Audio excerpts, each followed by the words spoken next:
सरकार किसान credit card योजना से खेती-बाड़ी के विकास के लिए किसानों को ऋण मुहैया करवा रही है, लेकिन बैंकों से आसानी से ऋण मिल जाने के कारण बड़ी संख्या में किसान कर्जदार होते जा रहे हैं। बैंक से किसान क्रेडिट कार्ड सुविधा का लाभ लेकर लोन तो ले लेते हैं, लेकिन चुका नहीं पा रहे हैं।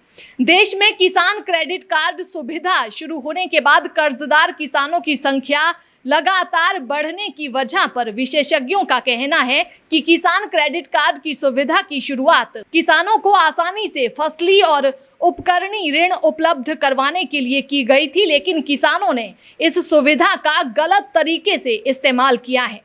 प्रदेश के अधिकतर किसानों ने आवश्यकता से कहीं अधिक राशि का लोन लिया और फिर उसे समय पर नहीं चुका पाए। वहीं हिमाचल प्रदेश के किसानों ने भी जमीन गिरवी रखकर किसान क्रेडिट कार्ड तो बनवा लिए, लेकिन अपनी खेती को इस लायक नहीं बना पाए कि इससे आमदनी बढ़े। अब ऐसे हजारों अन्नदाता कर्ज में डूब गए हैं और उनका इससे निकलना मुश्किल हो गया है। 30,366 किसान क्रेडिट कार्ड पर लिया फसली ऋण नहीं चुका पाए हैं और उनके खाते एनपीए कर उन्हें डिफॉल्टर घोषित किया गया है। डिफॉल्टर हुए इन किसानों के पास बैंकों के 728.65 करोड़ रुपए फंसे हैं।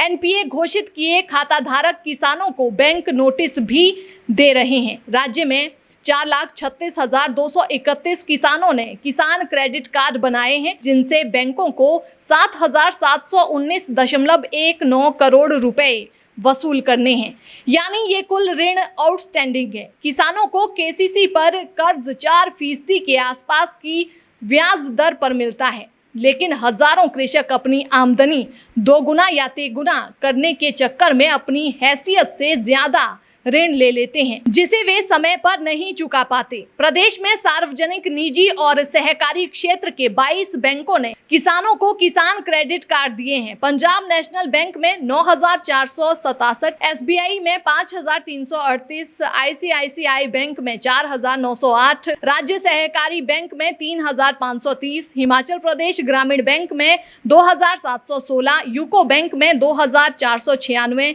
जोगिंद्रा बैंक में 807, सेंट्रल बैंक ऑफ इंडिया में 316, बैंक ऑफ इंडिया में 219, यूनियन बैंक ऑफ इंडिया में 188, केनरा बैंक में 164, आईडीबीआई बैंक में 121, बैंक ऑफ बड़ौदा में 42, पंजाब एंड सिंध बैंक में 22, इंडियन बैंक में 16, इंडियन ओवरसीज बैंक में 14 और बैंक ऑफ महाराष्ट्र में 2 खाते एनपीए घोषित हो चुके हैं। किसान क्रेडिट कार्ड पर लिए कर्ज को वक्त पर ना चुका पाने की एक वजह किसानों में जागरूकता का अभाव है। कई बार प्राकृतिक आपदा से फसल ठीक ना हो पाना भी इसका कारण रहता है। किसान क्रेडिट कार्ड फसली कर्ज होता है। इसे किसान सालाना फसल में बढ़ोतरी के लिए खर्च करने के बजाय आधारभूत ढांचा विकास और अन्य कार्यों में भी लगा देते हैं। इससे उनकी आमदनी प्रभावित होती है और वे इसे समय पर नहीं चुका पाते हैं। आपकी जानकारी के लिए बता दें कि केंद्र सरकार की ओर से किसानों के कल्याण के लिए 1998 में किसान क्रेडिट कार्ड को शुरू किया गया। किसान क्रेडिट कार्ड के जरिए किसानों को एक डेबिट कार्ड दिया जाता है, जिसकी मदद से वो अपनी ज़रूरत के मुताबिक अपने खाते से पैसे निकाल सकते हैं। इस कार्ड के ज़रिए वे अपनी खेती से जुड़ी चीज़ों जैसे खाद, बीज, कीटनाशक जैसी खरीदारी करने के लिए बैंक से सस्ती दर पर लोन ले सकते हैं। किसान क्रेडिट कार्ड के तहत लिया जाने वाला ऋण 2 से 4% तक सस्ता होता है, लेकिन किसान को इसका लाभ तभी मिलता है जब वो समय पर ऋण की अदायगी करता है।